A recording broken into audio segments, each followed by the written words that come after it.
I saw a dome. I didn't think it was the Astrodome though, but I think it said the practice field. I'm not sure if that was the Astrodome or not. I thought it was the NBA arena.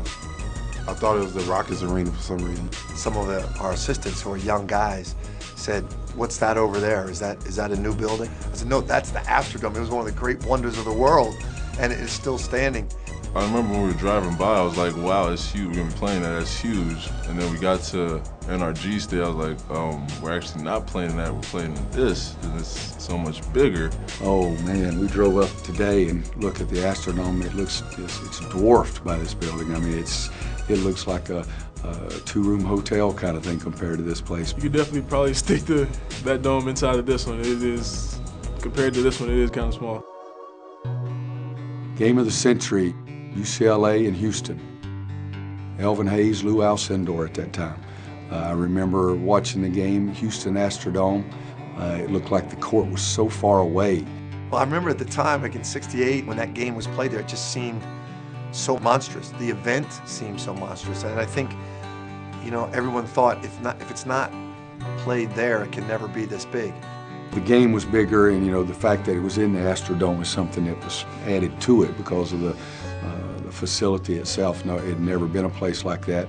I think it was the first basketball game that had ever been played in that size of building. I think that was the biggest TV game ever, and it brought the Final Four and the national championship to our country. Probably started what it is today.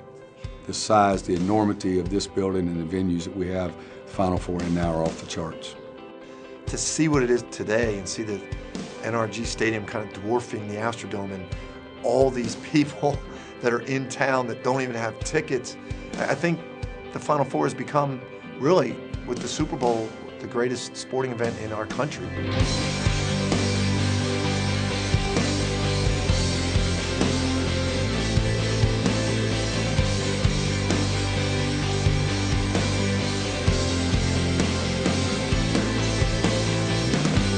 I don't think it gets any bigger than this. You know, it's the last weekend of college basketball, so everyone in the world will be watching. It's very cool to be the focal point of the entire, you know, college basketball world. This is definitely my game of the century, but I just don't want to overhype it or let my emotions get ahead of me. I just want to go out there and just try to play my best, and then the results will take care of itself. I think it's everyone's biggest game of their lives. These last 3 or 4 games, it's been win or go home, and I think we've developed and gotten that experience of winning these games and playing well. So I think we're all going to be ready for it, and we're all looking forward to the opportunity. To win a national championship, it would mean a lot. I mean, we've been through so much together, it just would be icing on the cake. A lot of people, think, oh, we get to the Final Four and everything's over, but, our mindset is, we came here with the intention of winning. We can definitely win this whole thing. We're enjoying the experience, but we know it's a business trip, and we're going to keep our business-like attitude.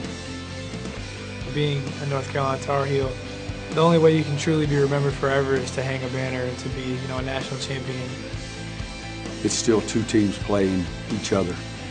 There's more people there, there are more cameras, and more replays, there are more announcers. Everything has gotten bigger, but it boils down to 2 groups of young men who've had big-time dreams, and they're going out and playing their heart out to reach the ultimate dream for a college basketball player, and that's to be the last man standing and listening to one shining moment.